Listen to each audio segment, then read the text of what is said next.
الحمد لله الذي هدانا سواء الطريق وجعل لنا التوفيق خير رفيق، والصلاة والسلام على من أرسله هدى هو بالاهتداء حقيق، ونورا به الاقتداء يليق، وعلى آله وأصحابه الذين صعدوا في مناهج الصدق بالتصديق، وصعدوا في معرج الحق بالتحقيق.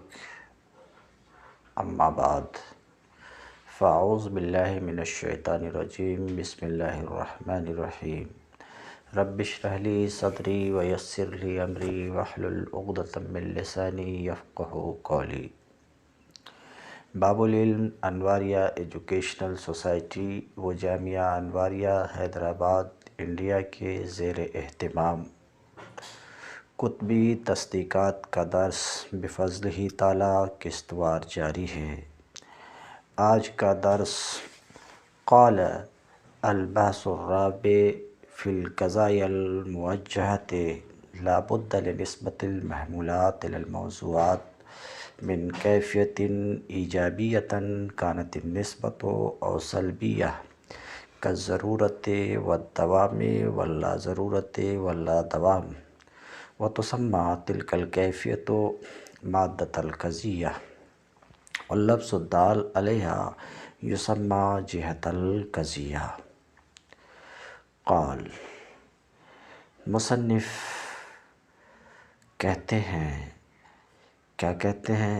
البحث الرابع فی القضایا الموجہہ، چوتھی بحث قضایا موجہہ کے بیان میں۔ چوتھی بحث، اس عبارت کا کیا رابطہ ہے چوتھی بحث؟ تو رابطہ اس طریقے سے ہے کہ یہ مقالہ ثانیہ کی چوتھی بحث ہے، اور اس کی تفصیل یہ ہے کہ مقالہ ثانیہ میں ایک مقدمہ اور 3 فصلیں ہیں۔ میں نے اس کتاب کو مقالہ ثانیہ سے شروع کیا ہے کیونکہ نصاب میں، ہندوستان بھر کے نصاب میں کتبی تصدیقات مقالہ ثانیہ سے شروع ہوتی ہے، تو مقالہ ثانیہ سے شروع کیا، اور مقالہ ثانیہ میں ایک مقدمہ اور 3 فصلیں ہیں، یعنی مقالہ ثانیہ ایک مقدمہ اور 3 فصلوں پر مشتمل ہے۔ فصل اول 3 فصلوں میں سے پہلی فصل حملیہ کے بیان میں ہے۔ پہلی فصل حملیہ کے بیان میں ہے۔ فی ہے، یعنی پہلی فصل میں 4 مباحث ہیں۔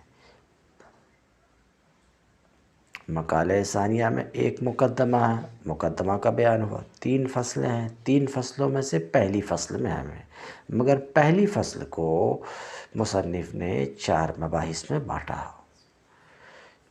4 مباحث میں سے پہلی بحث حملیہ کے اجزاء اور اس کے اقسام کے بیان میں، دوسری بحث محصورات 4 کی تحقیق میں، اور تیسری بحث عدول و تحصیل میں۔ یہ چوتھی بحث ہے۔ چوتھی بحث کس میں ہے؟ قضایا موجہہ کے بیان میں ہے۔ تو چوتھی بحث قضایا موجہہ کے بیان میں ہے۔ تو آج کی گفتگو جو ہونی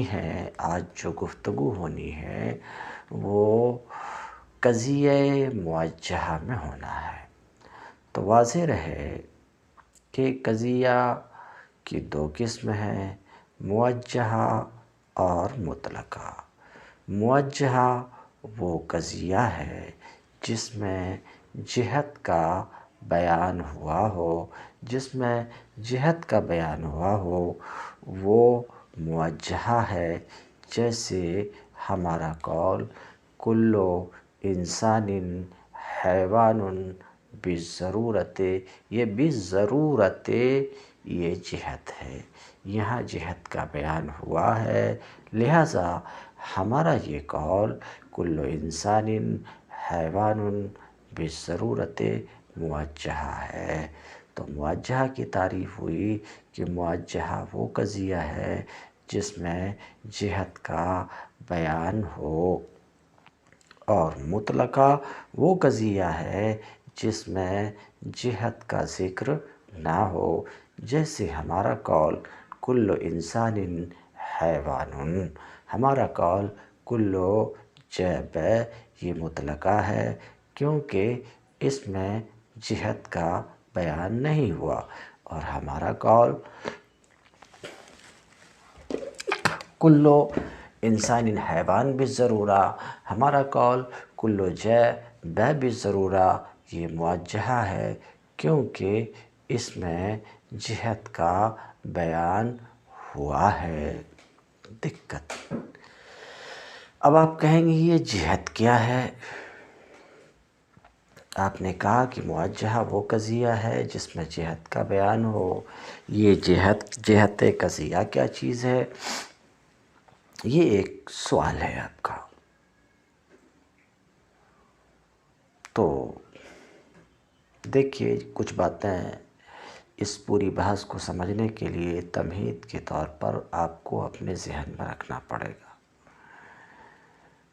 ایک چیز ہے مادہ قضیہ، ایک چیز ہے جہت قضیہ۔ پھر جہت قضیہ کی دو قسمیں، جہت قضیہ ملفوظہ، جہت قضیہ معقولہ۔ مادہ قضیہ، جہت قضیہ ملفوظہ، جہت قضیہ معقولہ، ان کو آپ کو اپنے ذہن میں رکھنا پڑے گا۔ مگر اس گفتگو کے آگے بڑھانے سے پہلے میں آپ کے سامنے کچھ باتیں رکھنا چاہتا ہوں۔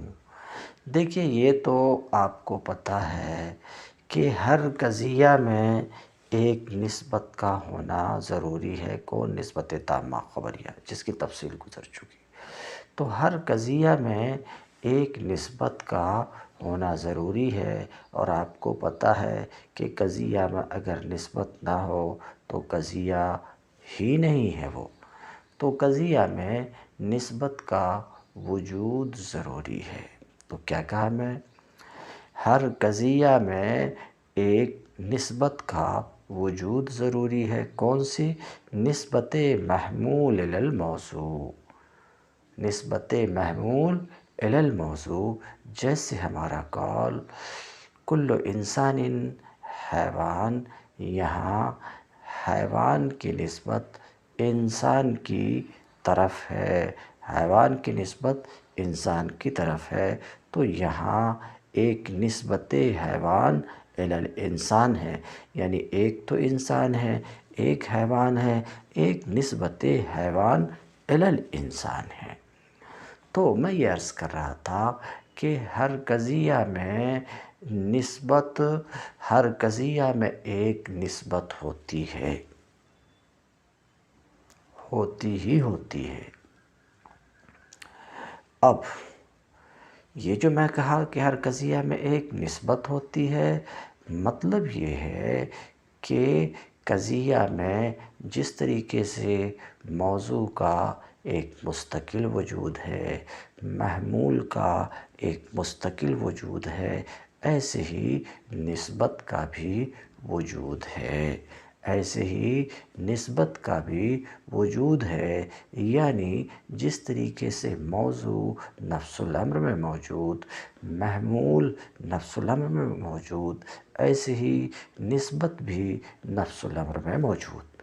تو مطلب یہ ہوا کہ نسبت کا بھی واقعی وجود ہے، نفس الامری وجود ہے، نسبت بھی نفس الامر میں موجود ہے، نسبت بھی نفس الامر میں ثابت ہے۔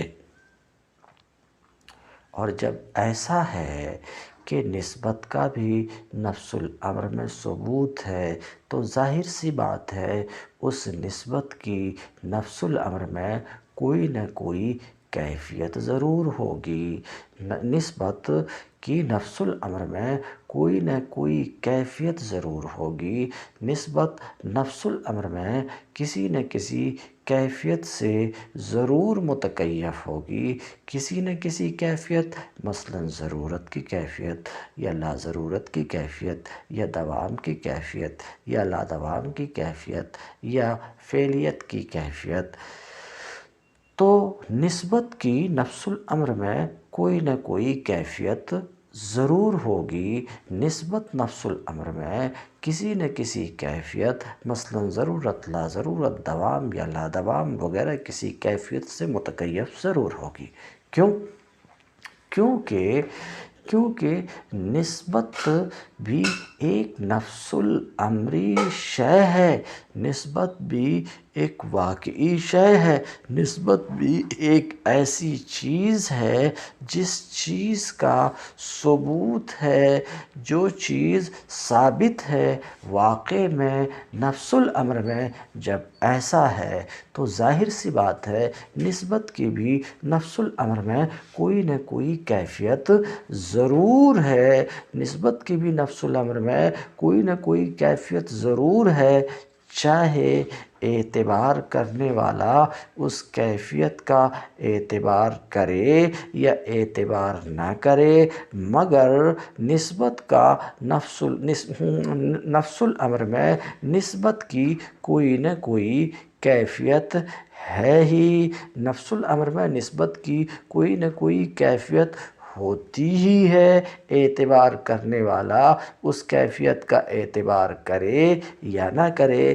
یعنی یہ نسبت کی کیفیت کوئی اعتباری چیز نہیں ہے کہ اعتبار کرنے والا اعتبار کرے تو کیفیت کا وجود ہوگا اور نہ کرے تو نسبت کی کیفیت کا وجود نہیں ہوگا، ایسا نہیں ہے، بلکہ نسبت کی نفس الامر میں کوئی کیفیت ضرور ہوتی ہے، یہ کیفیت واقعیہ ہے، اعتباریہ نہیں ہے۔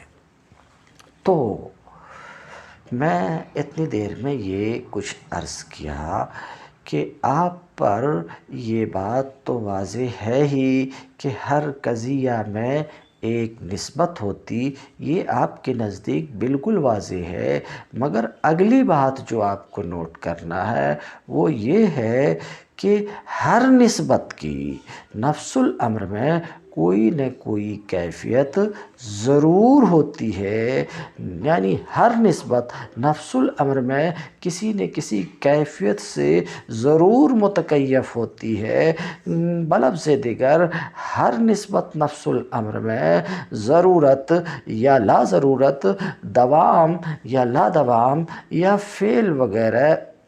فعلیت وغیرہ کسی کیفیت، کسی صفت سے ضرور متصف ہوتی ہے، نسبت نفس الامر میں، یہ بات آپ کو لینی ہے۔ یہ کیوں کر؟ تو یہ اس وجہ سے کہ دیکھیے، جس طریقے سے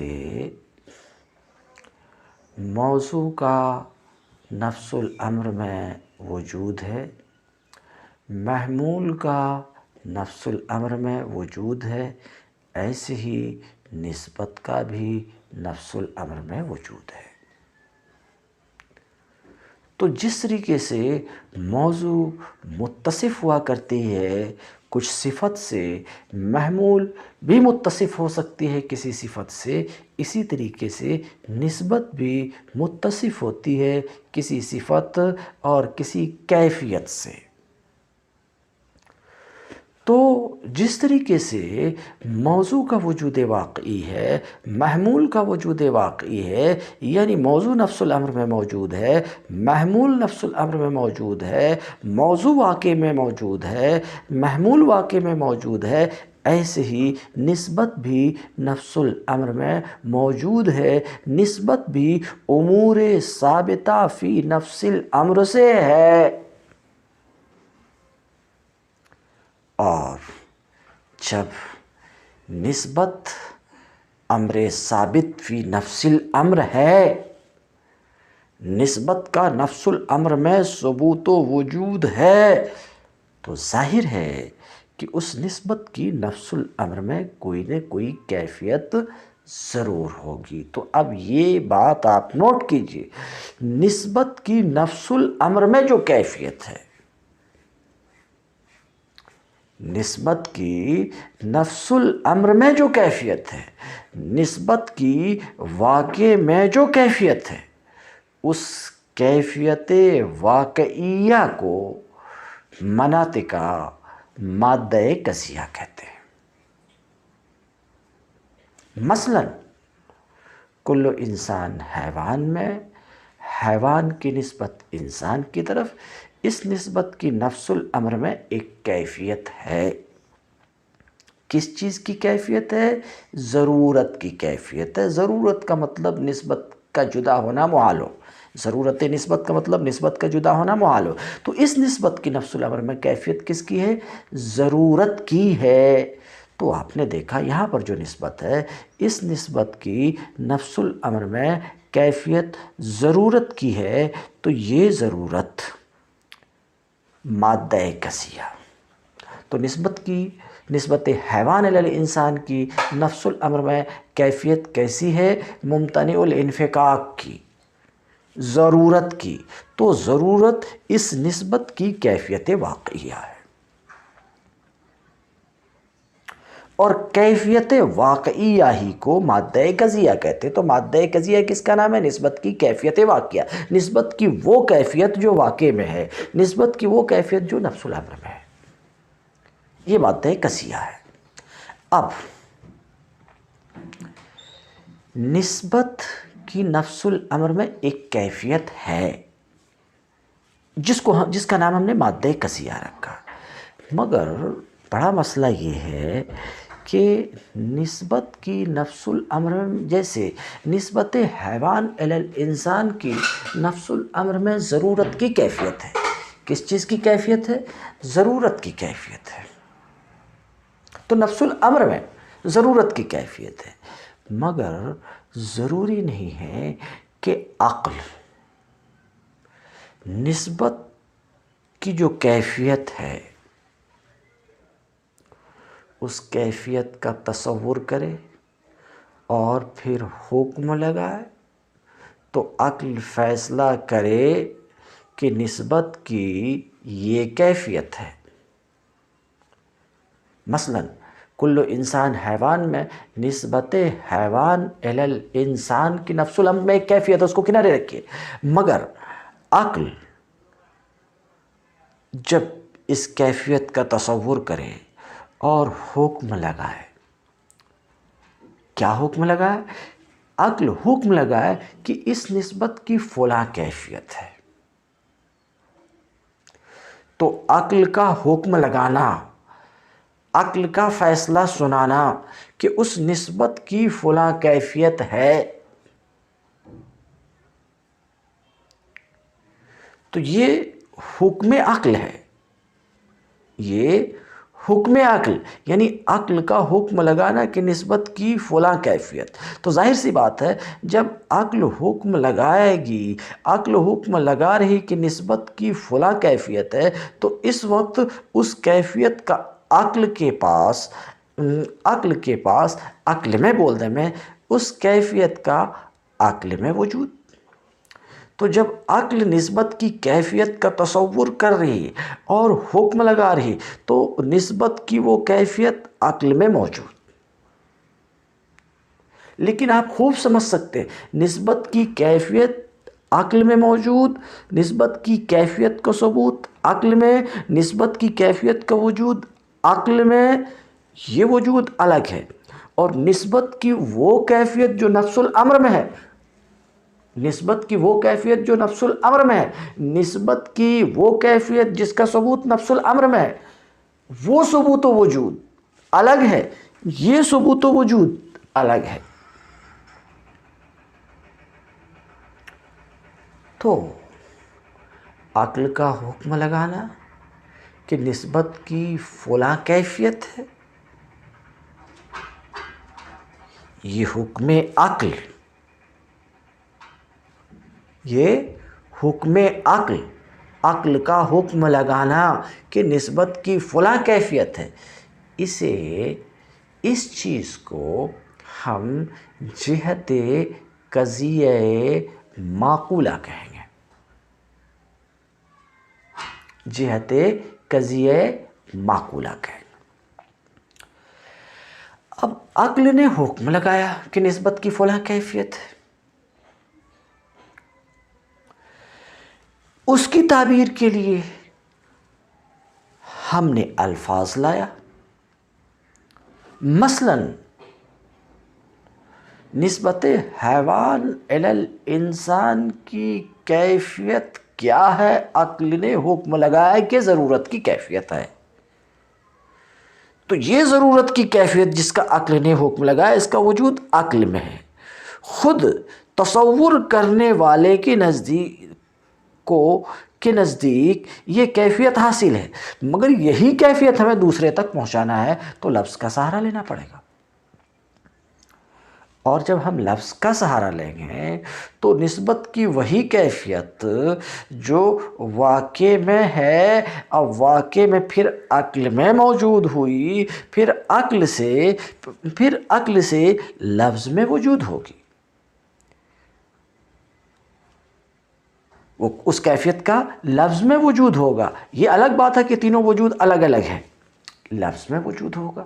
تو مثلا ہم نے یوں کہا کل انسان حیوان بالضرورت، تو بالضرورت اس نسبت کی کیفیت کا لفظ میں وجود، ذرا ٹھہریے، تو بالضرورت کا لفظ یہ بتا رہا ہے، کیا بتا رہا ہے؟ کہ نسبت حیوان الی الانسان کی کیفیت نفس الامر میں ضرورت کی ہے۔ تو اب آپ سماعت فرمائیں کہ نسبت کی کیفیت جو نفس الامر میں ہے، نسبت کی کیفیت جو نفس الامر میں ہے اسے مادہ قضیہ کہیں گے، اور عقل کا حکم لگانا کہ نسبت کی فلاں کیفیت نفس الامر میں ہے اسے جہت قضیہ معقولہ کہیں گے، اور جو لفظ اس بات کو بتائے کہ نسبت کی فلاں کیفیت، جو لفظ اس بات کو بتائے کہ نسبت کی فلاں کیفیت نفس الامر میں ہے اسے جہت قضیہ کہیں گے، جہت قضیہ ملفوظہ کہیں گے۔ تو میں یہ جو تھوڑی دیر گفتگو کیا، اس گفتگو میں آپ کے سامنے مادہ قضیہ، جہت قضیہ ملفوظہ، جہت قضیہ معقولہ کو رکھنا چاہا۔ پھر سے بہت تیزی سے ایک بات پر ذکر کروں کہ قضیہ کی دو قسم ہے، موجہہ اور مطلقہ۔ موجہہ وہ قضیہ ہے جس میں جہت کا بیان ہو، اور مطلقہ وہ قضیہ ہے جس میں جہت کا ذکر نہ ہو۔ موجہہ جہت کا ذکر ہو، یہ جہت کیا ہے؟ جہت کیا ہے؟ تو ہم نے کہا جہت وہ ہے جو نسبت کی کیفیت واقعیہ کو بتائے، خواہ وہ لفظ کی شکل میں ہو یا حکم عقل کی شکل میں ہو۔ مادہ کیا ہے؟ مادہ قضیہ کیا ہے؟ نسبت کی وہ کیفیت جو نفس الامر میں ہے، وہ ہے مادہ قضیہ۔ آپ نے سنا، میری اس گفتگو میں اگر آپ غور کیے ہوں گے تو آپ کے نزدیک یہ بات واضح ہوئی ہوگی کہ جس طریقے سے موضوع، محمول اور دوسری چیزوں کا تین وجود ہوتا ہے،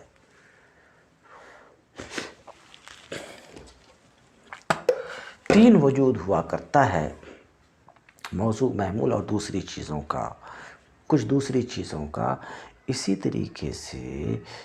طریقے سے نسبت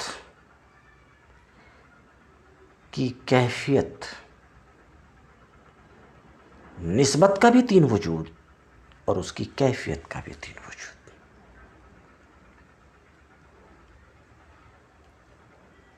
تین وجود، ایک تو شے کا نفس الامر میں وجود، اور دوسرے تصور کے وقت شے کا ذہن میں وجود، تیسرے تلفظ کے وقت شے کا لفظ میں وجود۔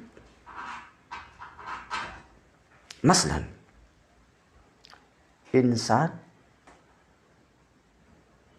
اس کا نفس الامر میں ایک وجود ہے، تصور کرنے والا تصور کرے یا نہ کرے اس کا نفس الامر میں وجود ہے، تو یہ وجود نفس الامری وجود واقعی ہوا انسان کا۔ اور جب کسی تصور کرنے والے نے انسان کا تصور کیا تو اب انسان کا وجود عقل میں ہوا، یہ وجود ذہنی، وجود عقلی ہے۔ اور جب عقل نے تصور کیا اور زبان نے اس کا تلفظ کیا تو تلفظ کے وقت انسان کا وجود لفظ میں۔ تو جس طریقے سے انسان کا وجود نفس الامر میں، ذہن میں، لفظ میں، جس طریقے سے موضوع کا وجود نفس الامر میں، ذہن میں، لفظ میں، جس طریقے سے نسبت کا وجود نفس الامر میں، ذہن میں، لفظ میں، اسی طریقے سے نسبت کی کیفیت کا وجود بھی نفس الامر میں ہے، ذہن میں ہے، لفظ میں۔ تو نسبت کی وہ کیفیت جو نفس الامر میں ہے اس کو ہم مادہ قضیہ کہتے ہیں، اور وہ کیفیت جو ذہن میں ہے، جس کا ذہن نے تصور کیا، حکم لگایا، اسے جہت قضیہ معقولہ کہتے ہیں، اور وہ کیفیت جو لفظ میں ہے اسے جہت قضیہ ملفوظہ کہتے ہیں۔ میرے خیال سے قضیہ موجہہ، مادہ قضیہ اور جہت قضیہ آپ سمجھ چکے ہوں گے۔ یہی بات متن میں کچھ کم اور شرح میں خوب تفصیل سے آ رہی ہے، اس لیے ابھی جو کچھ میں عرض کیا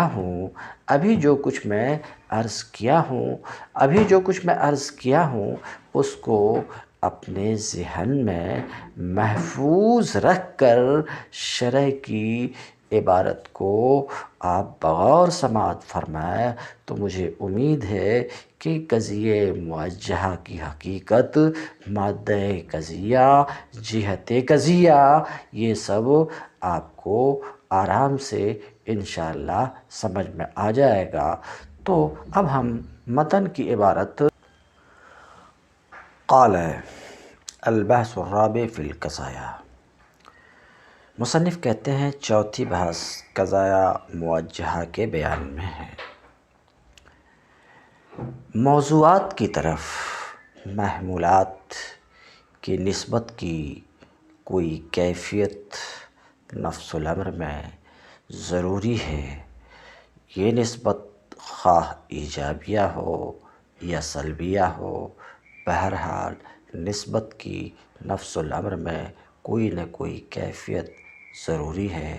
مثال کے طور پر نسبت کی نفس الامر میں کیفیت ضرورت کی ہو، دوام کی ہو، یا لا ضرورت کی ہو، یا لا دوام کی ہو۔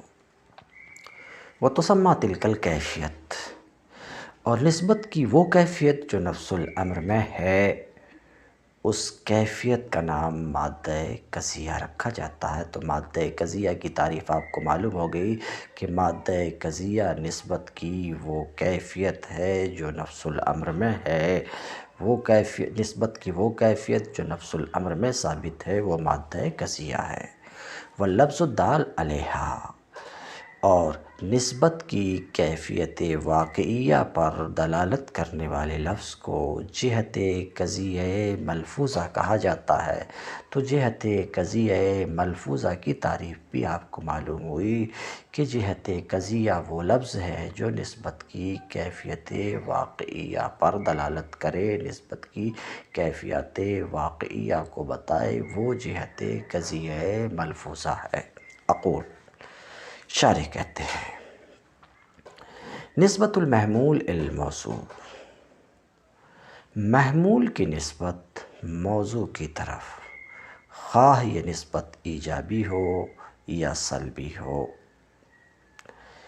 یقینی طور پر نسبت کی نفس الامر میں کوئی نہ کوئی کیفیت ہوتی ہے۔ لا بد لہا من کیفیہ، یقینی طور پر نسبت کی نفس الامر میں کوئی نہ کوئی کیفیت ہوتی ہے۔ جیسے نفس الامر میں کیا کیفیت ہوتی ہے؟ کہتے ہیں نفس الامر میں نسبت کی کوئی نہ کوئی کیفیت ہوگی۔ کیا کیفیت ہوگی؟ کیا کیفیت ہوتی ہے؟ تو مثال کے طور پہ کسی نسبت کی کیفیت ضرورت کی ہوگی، کسی نسبت کی کیفیت لا ضرورت کی ہوگی، کسی نسبت کی کیفیت دوام کی ہوگی، یا کسی نسبت کی کیفیت لا دوام کی ہوگی۔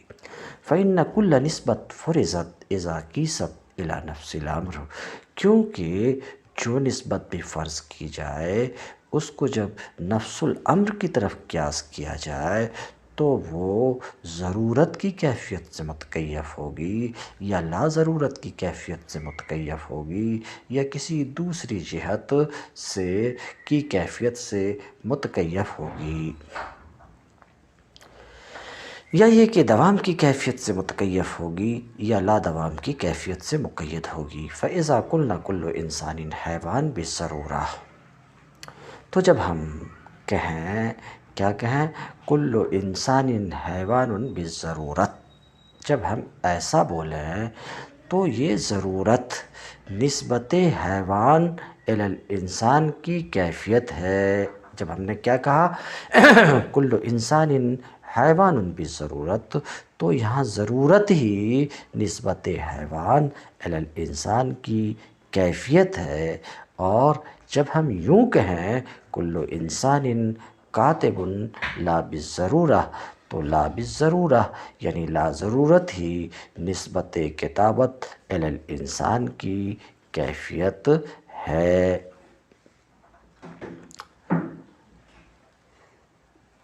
وَتِلْكَ الْكَيْفِيَةُ الثَّابِتَةُ فِي نَفْسِ الْأَمْرِ، نسبت کی وہ کیفیت جو نفس الامر میں ثابت ہے، نسبت کی وہ کیفیت جو نفس الامر میں ہے، اس کیفیت کو مادہ قضیہ کہا جاتا ہے، اس کیفیت کو مادہ قضیہ کہا جاتا ہے۔ میں ان باتوں کی وضاحت کر چکا ہوں، اس لیے ترجمے پہ بس کر رہا ہوں، جہاں ضرورت ہوگی تشریح کی جائے گی۔ کہتے ہیں تلک الکیفیۃ الثابتہ فی نفس الامر تسمى مادۃ القضیہ، نسبت کی وہ کیفیت جو نفس الامر میں ثابت ہے، نسبت کی وہ کیفیت جو نفس الامر میں ہے، اسی کیفیت کو مادہ قضیہ کہا جاتا۔ تو پھر سے مادہ قضیہ کی تعریف سن لیجئے۔ مادہ قضیہ نسبت کی اس کیفیت کا نام ہے جو نفس الامر میں ہے، جو نفس الامر میں ثابت ہے، جو واقع میں ثابت ہے۔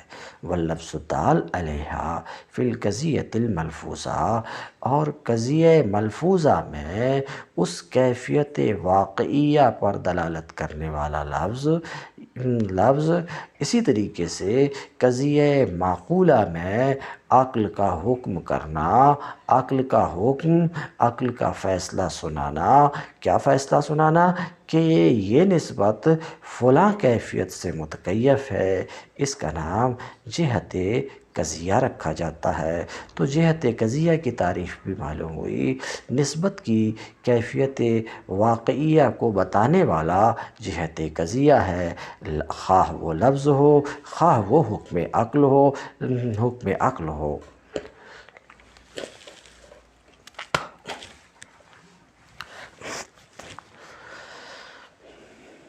وَمَتَى خَالَفَتِ الْجِهَةُ مَادَّةَ الْقَضِيَّةِ، کانت کاذبہ۔ ابھی اب آپ نے سنا کہ مادہ قضیہ الگ چیز ہے، جہت قضیہ الگ چیز ہے۔ مادہ قضیہ کیا ہے؟ نسبت کی وہ کیفیت جو نفس الامر میں ثابت ہے، یہ ہے مادہ قضیہ۔ جہت قضیہ کیا ہے؟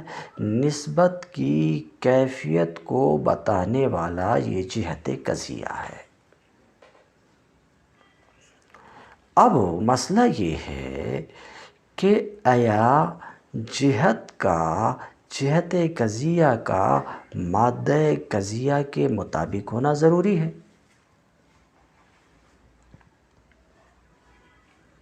یہ ہے سوال۔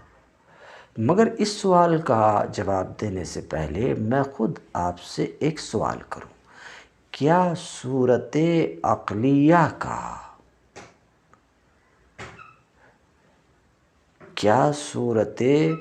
عقلیہ کا شیء واقعی کے مطابق ہونا ضروری ہے؟ ایک سوال اور، کیا صورت عقلیہ کے مقابلے میں آنے والے لفظ کا امر واقعی کے مطابق ہونا ضروری ہے؟ یہ ہے میرا سوال آپ سے۔ اس سوال کا جو جواب ہوگا وہی جواب اس سوال کا بھی ہوگا کہ کیا جہت قضیہ کا مادہ قضیہ کے مطابق ہونا ضروری ہے؟ جو اس کا جواب وہی اس کا جواب۔ ظاہر سی بات ہے، آپ جواب میں یہی کہیں گے کہ صورت عقلیہ کا امر واقعی کے مطابق ہونا ضروری نہیں ہے۔ اسی طریقے سے یوں کہیں گے کہ صور عقلیہ کے مقابلے میں آنے والے لفظ صور عقلیہ کے مقابلے میں آنے والے لفظ کا امر واقعی کے مطابق ہونا ضروری نہیں ہے۔ ہو بھی سکتے ہیں، نہیں بھی ہو سکتے ہیں۔ تو بس یہی جواب ہے کہ جہت قضیہ کا مادہ قضیہ کے مطابق ہونا ضروری نہیں ہے۔ جہت قضیہ مادہ قضیہ کے مطابق بھی ہو سکتی، نہیں بھی ہو سکتی۔ یہ بات تو سمجھ میں آئی۔ اسی سے سمجھ گئے ہوں گے جہت قضیہ اگر مادہ قضیہ کے مطابق ہے، جہت قضیہ مادہ قضیہ کے مطابق ہے، تو ایسی صورت میں یہ قضیہ موجہہ صادقہ ہوگا، اور اگر مطابق نہیں ہے تو کاذبہ ہوگا۔ مثلاً ہمارا قول کل انسان حیوان بالضرورہ، مادہ قضیہ ضرورت ہے، تفصیل میں بیان کر چکا ہوں۔ نفس الامر میں نسبت حیوان الی انسان کی کیفیت ضرورت کی ہے، تو مادہ قضیہ ضرورت ہے، اور یہاں پر جہت قضیہ بھی ضرورت ہے، تو جہت قضیہ مادہ قضیہ کے مطابق ہے، لہٰذا یہ قضیہ موجہہ صادقہ ہے۔ کون؟ کل انسان حیوان بالضرورہ۔ اور اگر مادہ قضیہ کے مطابق نہ ہو جہت قضیہ، تو ظاہر سی بات ہے یہ قضیہ موجہہ کاذبہ ہوگا، جیسے ہمارا قول کل انسان حیوان لا بالضرورہ، کہ جہت قضیہ لا بالضرورہ ہے، لا ضرورت ہے، اور مادہ قضیہ ضرورت ہے، تو جہت قضیہ مادہ قضیہ کے مطابق نہیں ہے۔ تو یہ بات آپ کے ذہن میں رہنی بہت ضروری ہے کہ جہت قضیہ کے لیے مادہ قضیہ کے مطابق ہونا ضروری نہیں ہے، ہو بھی سکتی ہے، نہیں ہو سکتی۔ اگر مطابق ہے تو موجہہ صادقہ ہے، غیر مطابق ہے تو کاذبہ ہے۔ وَمَتَى خَالَفَتِ الْجِهَةُ مَادَّةَ الْقَضِیَّةِ، اور جب جہت قضیہ مادہ قضیہ کے مخالف ہوگی تو قضیہ کاذبہ ہوگا۔ کیوں قضیہ کاذبہ ہوگا؟ اس لیے کہ جہت میں جو لفظ ہے، لفظ جب بتا رہا ہے کہ نسبت کی کیفیت نفس الامر میں فلاں کیفیت ہے، یا عقل حکم لگا رہی قضیہ معقولہ میں کہ نسبت کی فلاں کیفیت ہے، وَلَمْ يَكُنْ تِلْكَ الْكَيْفِيَةُ الَّتِي دَلَّ عَلَيْهَا اللَّفْظُ أَوْ حَكَمَ بِهَا الْعَقْلُ هِيَ الْكَيْفِيَةُ الثَّابِتَةُ، حالانکہ وہ کیفیت جس کو لفظ بتا رہی ہے، وہ کیفیت جس کا عقل حکم لگا رہی، یہ وہ کیفیت نہیں نہیں ہے، نسبت کی یہ وہ کیفیت نہیں ہے جو نفس الامر میں ہے۔ تو لم یکن الحکم فی القضیہ مطابقا للواقع، تو قضیہ میں حکم واقع کے مطابق نہیں، حکم واقع کے مطابق نہیں ہے، لہٰذا یہ قضیہ کاذبہ ہوگا۔ مثال کے طور پر جب ہم کہیں کل انسان حیوان لا بالضرورہ، تو یہ لا بالضرورہ دال ہے کہ نسبت حیوان الی الانسان کی کیفیت نفس الامر میں لا ضرورت کی ہے، حالانکہ نفس الامر میں ایسا نہیں ہے، نسبت حیوان الی الانسان کی کیفیت لا ضرورت کی نہیں ہے۔ تو یقینی طور پر یہ قضیہ، کون سا قضیہ؟ کل انسان حیوان لا بالضرورہ، یہ کاذب ہے۔ وتلخیص الکلام فی ھذا المقام، اس مقام پر خلاصہ کلام یہ ہے کہ ہم کہیں کہ نسبت محمول الی الموضوع، محمول کی نسبت موضوع کی طرف، یہ نسبت خواہ ایجابیہ ہو یا سلبیہ ہو، یجب ان یکون لہا وجود فی نفس الامر و وجود فی العقل و وجود فی اللفظ۔ تو کیا کہہ رہے ہیں خلاصہ کلام؟ کہ نسبت، آپ سمجھ چکے ہیں نسبت سے مراد نسبت محمول الی الموضوع، نسبت خواہ ایجابیہ ہو یا سلبیہ۔ نسبت کے لیے نفس الامر میں ایک وجود ضروری ہے۔ کیا کہہ رہے ہیں؟ نسبت کے لیے نسبت کا نفس الامر میں ایک وجود ضروری ہے۔ تو نسبت کا نفس الامر میں ایک وجود ضروری ہے، یعنی نسبت کا نفس الامر میں ایک وجود ہے۔ اسی طریقے سے عقل کے نزدیک نسبت کا وجود ہے تصور کے وقت، اسی طریقے سے نسبت کا لفظ میں ایک وجود ہے تلفظ کے وقت۔ تو نسبت کے بھی تین وجود، وجود نفس الامری، وجود واقعی، وجود عقلی، وجود لفظی۔ نسبت کا وجود لفظ میں کب ہوگا؟ جب ہم تلفظ کریں۔ عقل میں کب ہوگا؟ جب نسبت کا تصور کریں۔ اور نفس الامر میں نسبت کا وجود نسبت کا تلفظ کریں یا نہ کریں، نسبت کا تصور و تعقل کریں یا نہ کریں، نسبت کا نفس الامر میں وجود ہے۔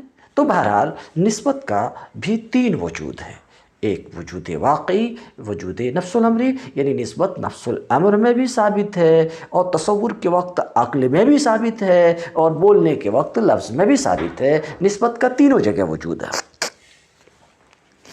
کہتے ہیں کہ نسبت محمول الی الموضوع، یہ نسبت ایجابیہ ہو یا سلبیہ ہو، بہرحال اس نسبت کا نفس الامر میں ایک وجود ہے، عقل کے نزدیک ایک وجود ہے اور لفظ میں ایک وجود ہے۔ نسبت کا یہ تینوں وجود ٹھیک ایسے ہی ہے جیسے کہ موضوع اور محمول کا تینوں مقامات پر وجود ہے۔ جس طریقے سے کہ موضوع اور محمول اور ان کے سوا دوسری چیزوں کا نفس الامر میں وجود ہے، مثلا آپ کا جناب جو آپ سماعت فرما رہے ہیں، نفس الامر میں ایک وجود ہے، تصور کرنے والا تصور آپ کا کرے یا نہ کرے آپ کا وجود ہے، ماننے والا مانے یا نہ مانے آپ کا وجود ہے۔ ایسا نہیں ہے کہ ماننے والا جب مانے گا آپ کے وجود کو تب آپ موجود ہوں گے، تو آپ کا نفس الامر میں ایک وجود، ہم نے تصور کیا تو ہماری عقل میں وجود، اور آپ کے بارے میں ہم نے تلفظ کیا آپ کے وجود کے بارے میں تو لفظ میں وجود ہوا۔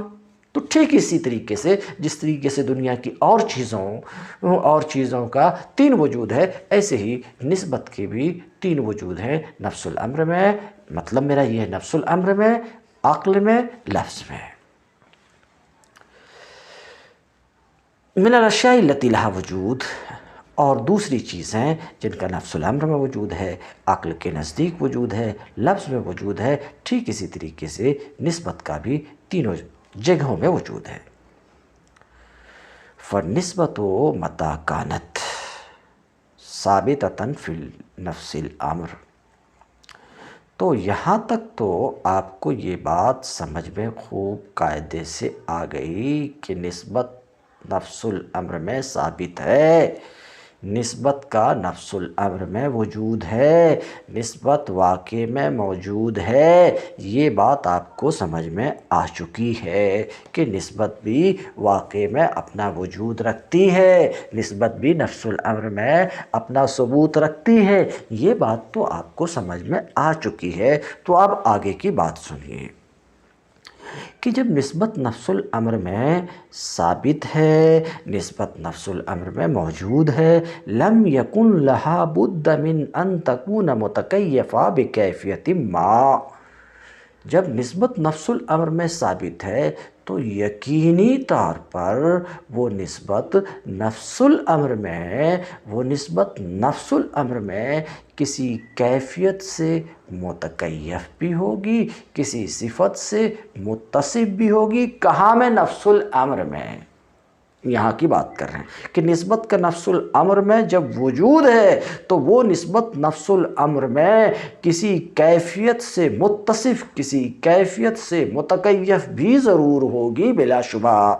تو کہتے ہیں کہ جب نسبت نفس الامر میں ثابت ہے تو یقینی طور پر وہ نسبت نفس الامر میں کسی نہ کسی کیفیت سے ضرور متکیف ہوگی۔ ٹھیک ہے، تو نفس الامر میں نسبت کا وجود ہے اور نفس الامر میں اس نسبت کی کوئی نہ کوئی کیفیت ضرور ہے، نسبت کی نفس الامر میں کوئی نہ کوئی کیفیت ضرور ہے، نسبت نفس الامر میں کسی نہ کسی کیفیت سے ضرور متکیف ہے، نسبت نفس الامر میں کسی نہ کسی کیفیت سے، کسی نہ کسی صفت سے ضرور متصف ہے۔ ثم اذا حصلت عند العقل، پھر جب وہ نسبت جو نفس الامر میں ہے وہ نسبت عقل میں حاصل ہوئی تصور کے وقت، تو نسبت اب نفس الامر میں جو ہے سو ہے، عقل نے تصور کیا تو یہ نسبت عقل کے پاس بھی حاصل ہوئی۔ اب نسبت عقل کے پاس حاصل ہوئی اور نسبت کی نفس الامر میں کوئی کیفیت بھی ہوتی ہے، تو عقل نے اس نسبت کی ایک کیفیت کا اعتبار کیا، نسبت کا تصور کیا، تو نسبت آپ کے عقل کے پاس یہ نسبت حاصل ہوئی، ثابت ہوئی، موجود ہوئی۔ اب عقل نے اس نسبت کی کسی کیفیت کا اعتبار کیا، یعنی عقل نے حکم لگایا کہ نسبت کی نفس الامر میں فلاں کیفیت ہے، تو نسبت کی جس کیفیت واقعیہ کا عقل اعتبار کر رہی ہے اور حکم لگا رہی ہے کہ نسبت کی نفس الامر میں فلاں کیفیت ہے، تو ذرا رک کے سنیے، رک کر کے سمجھیے کہ عقل حکم لگا رہی ہے کہ نسبت کی نفس الامر میں فلاں کیفیت ہے۔ ٹھہریے، یہ عقل کا فیصلہ ہے، عقل کا حکم ہے کہ نسبت کی نفس الامر میں فلاں کیفیت ہے، مگر اس حکم عقل کے لیے ضروری نہیں یہ قاضی صاحب جو فیصلہ کر رہے ہیں، اس فیصلہ کے لیے یہ جو فیصلہ کر رہے ہیں اس فیصلہ کا نفس الامر کے مطابق ہونا ضروری نہیں ہے۔ یعنی عقل جو حکم لگا رہی کہ نسبت کی نفس الامر میں فلاں کیفیت ہے، یہ حکم درست بھی ہو سکتا ہے، صحیح بھی ہو سکتا ہے، غلط بھی ہو سکتا ہے، واقع کے مطابق بھی ہو سکتا ہے، واقع کے مطابق نہیں بھی ہو سکتا۔ کب ہو سکتا ہے؟ عقل حکم لگا رہی کہ فلاں کیفیت ہے نفس الامر میں، اگر نفس الامر میں فلاں ہی کیفیت ہے تو ظاہر سی بات ہے یہ حکم عقل نفس الامر کی کیفیت واقعہ کے مطابق تو یہ صادق ہے، اور مطابق نہیں تو قاضی میں بات صاف ہے۔ پھر جب یہ نسبت عقل کے پاس حاصل ہوئی اور عقل نے اس نسبت کی ایک کیفیت کا اعتبار کیا، تو یہ اعتبار کردہ کیفیت عقل کی مانی ہوئی کیفیت اس کیفیت کے یا تو عین ہوگی جو نفس الامر میں ہے نسبت کی، یا غیر ہوگی۔ ثم اذا وجدت فی اللفظ، پھر جب وہی کیفیت لفظ میں پائی گئی اور عبارت لائی گئی جو عبارت لائی گئی جو عبارت اس کیفیت معتبرہ فی العقل عند العقل پر دال ہے۔ تو آپ نے دیکھا نسبت کی نفس الامر میں ایک کیفیت ہے، اور عقل نے جب نسبت کی کیفیت کا اعتبار کیا تو عقل کے پاس بھی نسبت کی کیفیت حاصل ہوئی۔ پھر جب لفظ میں پائی گئی اور کوئی لفظ کوئی عبارت لائی گئی جو عبارت اس کیفیت پر دال ہے جو عقل کے نزدیک معتبر ہے۔ کیوں؟ اس لیے کہ الفاظ صور عقلیہ کے مقابلے میں ہوتے، پیچھے میں صور عقلیہ کے مقابلے میں ہوتا بول چکا ہوں، اس لیے دوبارہ اس کو نہیں پلٹاتا ہوں کیونکہ بہت بولنا پڑے گا۔ کہتے ہیں انما ہی، اس لیے کہ الفاظ صور عقلیہ کے مقابلے میں ہوتے ہیں۔ تو جس طریقے سے کہ موضوع اور محمول اور نسبت کے نفس الامر میں وجود ہیں، عقل کے نزدیک وجود ہیں، لفظ میں وجود ہیں، سمجھ رہے ہیں؟ اسی اعتبار سے تو قضیہ معقولہ کے اجزاء ہوئے، ان سب کے عقل کے پاس وجود ہونے کی وجہ سے قضیہ معقولہ کے اسی طریقے سے لفظ میں وجود ہیں، یہاں تک کہ قضیہ ملفوظہ کے اجزاء ہوئے موضوع محمول نسبت آپ بولتے ہیں۔ اسی طریقے سے کیفیت نسبت، جس طریقے سے نسبت کے تینوں وجودات ہیں، ایسے ہی کیفیت نسبت کے بھی تین وجود ہیں، نفس الامر میں وجود ہے، عقل کے پاس وجود ہے، اور لفظ میں وجود ہے۔ فالکیفیت الثابتہ للنسبت فی نفس الامر، تو وہ نسبت کی وہ کیفیت جو نفس الامر میں ہے وہ مادہ قضیہ ہے، میں کئی بار بول چکا ہوں۔ والثابتہ لہا، اور نسبت کی وہ کیفیت، والثابتۃ، اور نسبت کی وہ کیفیت جو ثابت ہے عقل میں وہ جہت قضیہ معقولہ ہے۔ والعبارۃ الدالہ علیہا، اور نسبت کی کیفیت پر دلالت کرنے والی عبارت، نسبت کی کیفیت پر دلالت کرنے والی عبارت وہ جہت قضیہ ملفوظہ ہے۔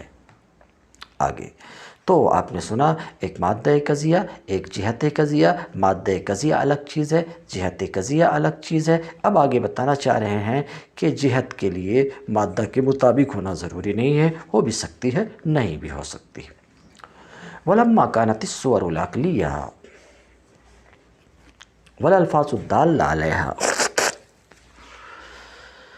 وَلَمَّا كَانَتِ الصُّوَرُ الْعَقْلِيَّةُ وَالْأَلْفَاظُ الدَّالَّةُ عَلَيْهَا لَا يَجِبُ أَن تَكُونَ مُطَابِقَةً لِلْأُمُورِ الثَّابِتَةِ فِي نَفْسِ الْأَمْرِ لَمْ يَجِبْ مُطَابَقَةُ الْجِهَةِ لِلْمَادَّةِ۔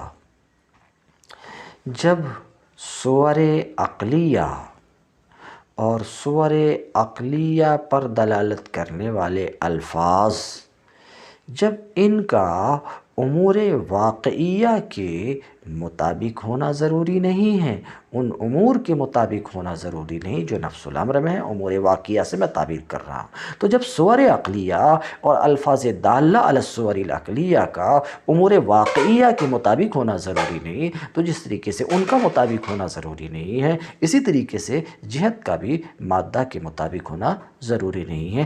پہلی بات جو ہم نے کہا کہ صور عقلیہ اور صور عقلیہ پر دلالت کرنے والے الفاظ کا امور واقعیہ کے مطابق ہونا ضروری نہیں، اس کو ایک مثال سے سمجھیے۔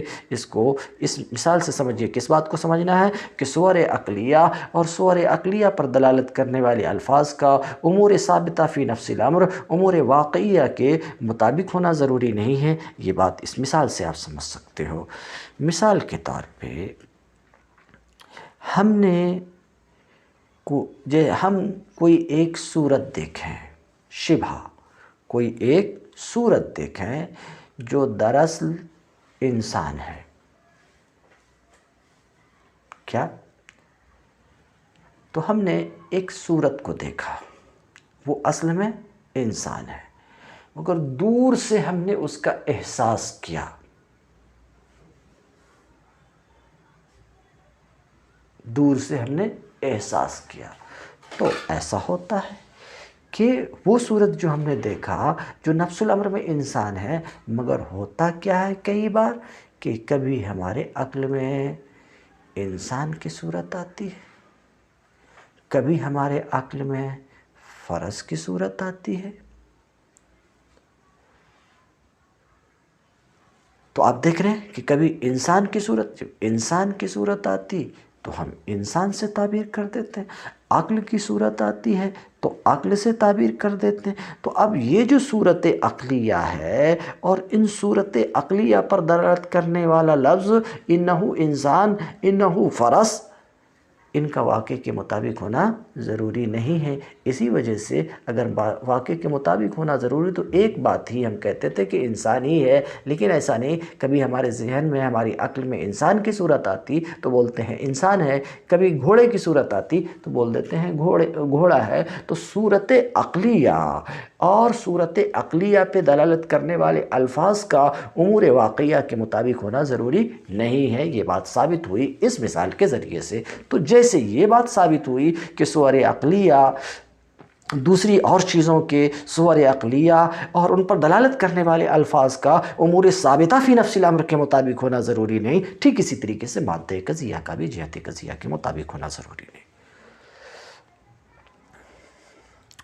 کیونکہ بسا اوقات اس سے ہمارے عقل میں انسان کی صورت آتی ہے تو اس وقت اس کی تعبیر انسان سے کر دی جاتی، ہم کر دیتے ہیں، اور کبھی فرس کی صورت آتی ہے تو اس کی تعبیر فرس سے کر دی جاتی۔ فلشبہ وجود، تو اس صورت کا نفس الامر میں ایک وجود ہے، عقل میں ایک وجود ہے، مطابق ہو یا غیر مطابق، لفظ میں وجود ہے، خواہ عبارت صادقہ میں ہو یا کاذبہ میں ہو۔ اسی طریقے سے نسبت حیوان الی الانسان کی کیفیت کا بھی نفس الامر میں ایک ثبوت ہے اور وہ ضرورت ہے، اور عقل میں وجود ہے اور وہ حکم عقل ہے، اور لفظ میں وجود ہے اور وہ لفظ ہے، مثلاً بضرورت کا لفظ ہے۔